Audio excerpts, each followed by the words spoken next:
আসসালামু আলাইকুম, নতুন ব্লগে সবাইকে স্বাগত জানাচ্ছি। আর অবস্থান করছি টাঙ্গাইলের মিনি জলপ্রপাতে।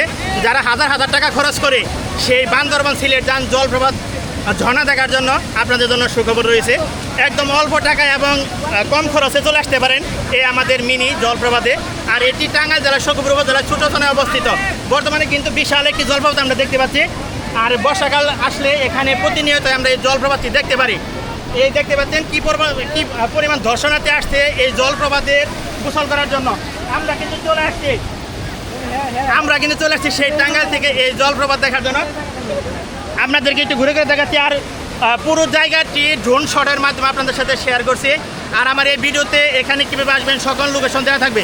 আমরা একটু কথা বলবো, এখানে স্থানীয় আছে তাদের সাথে কথা বলবো। আসসালামু আলাইকুম ভাই। ওয়ালাইকুম আসসালাম। ভালো আছেন ভাই? হ্যাঁ, আলহামদুলিল্লাহ ভালো আছি ভাই। এই জলপ্রপাতটি এটা কীভাবে তৈরি হলো? আসলে এই জলপ্রপাতটা মূলত 3 বছর যাবত আমি এটার লোকেশনটা পেয়েছি। এর আগে আমাদের এখানে যে মাদলা খালটা ছিল, হয়তো এটার লাইনটা ওই দিকে ছিল, পানি আসলে চলমান বা বহমান, এক এক সময় এক এক দিকে মন নেয়, যার কারণে ওই দিক দিয়ে পানিটা না দিয়ে এখন এই দিক দিয়ে যাইতেছে। আর এভাবে ভাঙনের সৃষ্টি হয়ে দেখা যায় কি আপনার ভাটির অঞ্চলে নদীর সৃষ্টি হচ্ছে আস্তে আস্তে। এখানে একটা মিনি জলপ্রপাত তৈরি হয়েছে। 2 বছর আগে আমি এসে এখানে একটা নামও দিয়েছিলাম নিজে নিজে, মিনি জলপ্রপাত। এটা দণ্ডনিয়া এবং কি তোলধারার মাঝামাঝি অবস্থিত।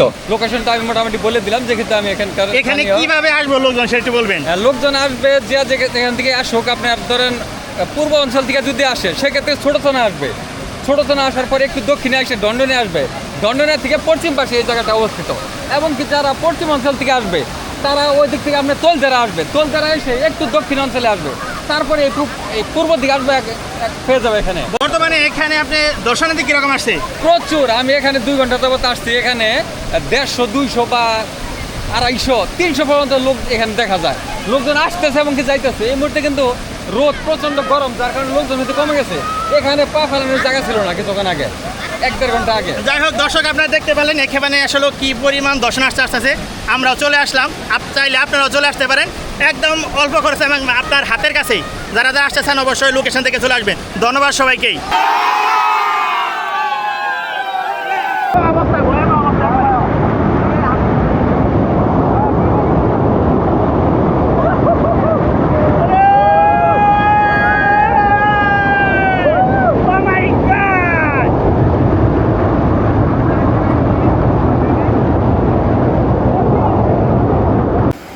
দর্শক, টাঙ্গাইলের বুকে এত সুন্দর একটি জলপ্রপাত হয়তো অনেকেরই বিশ্বাস হবে না। নিজের চোখে না দেখে এখানে না আসলে অনেকে হয়তো বিশ্বাস করবে না এত সুন্দর একটি জলপ্রপাত তৈরি হয়েছে এই টাঙ্গাইলের বুকে। যারা আসলে টাকা পয়সা খরচ করে সেই বান্দরবন বা সিলেট চলে যান অথবা অনেকে যেতে পারে না, তাদের জন্যই এই জলপ্রপাতটি অত্যন্ত আসলে উপযোগী। কারণ অনেকেরই হয়তো সৌভাগ্য হয় না সেই দুর্দান্ত যে জলপ্রপাত বা ঝর্ণা দেখার জন্য। অনেকের টাকা আছে কিন্তু সময় হয় না। আর আপনি চাইলে এখন আপনার হাতের কাছেই এই জলপ্রপাতটি দেখে যেতে পারেন। আর যেতে হবে না বান্দরবন সিলেট। যাদের হাতে সময় নেই, টাকা আছে হাতে সময় নেই, তারা চলে আসতে পারেন এই টাঙ্গাইল সখীপুরের এই ছোট্ট জলপ্রপাতে। আর এখানে কিন্তু প্রতিদিন এই জলপ্রপাত পাওয়া যাবে না। যখন বৃষ্টি হয়, বৃষ্টি হলে কিন্তু এই জলপ্রপাতের সৃষ্টি হয়। বর্তমানে এই জলপ্রপাতটি এতটাই জনপ্রিয় হয়ে গেছে এবং ভাইরাল হয়ে গেছে। প্রতিদিন শত শত মানুষ এখানে আসতেছে এই জলপ্রপাত দেখার জন্য, এখানকার সৌন্দর্য উপভোগ করার জন্য। আসলে প্রকৃতির অপার সৌন্দর্য এখানে সবাই উপভোগ করতেছে। আপনারা জেলা চলে আসতে পারেন। এখানে আসতে চাইলে অবশ্যই চলে আসবেন টাঙ্গাইল জেলার সখীপুর উপজেলার ছোট চৌনা গ্রামে। আর ছোট চৌনা গ্রামে এসেই মানুষের কাছে জিজ্ঞেস করলেই বলে দিবে এই জায়গাটির লোকেশন। আপনি চাইলে আপনার বন্ধু বান্ধব নিয়ে এখানে সুন্দর একটি দিন কাটাতে পারবেন এবং অনেক আনন্দ করতে পারবেন। তো আজকের মতো আমি আমার ব্লগ থেকে বিদায় নিচ্ছি। যারা এতক্ষণ আমার ভিডিও দেখলেন সবাইকে অসংখ্য অসংখ্য ধন্যবাদ জানাচ্ছি। যারা আসতে চান অবশ্যই চলে আসেন। যেদিন বৃষ্টি থাকবে অবশ্যই বৃষ্টির দিনে চলে আসবেন।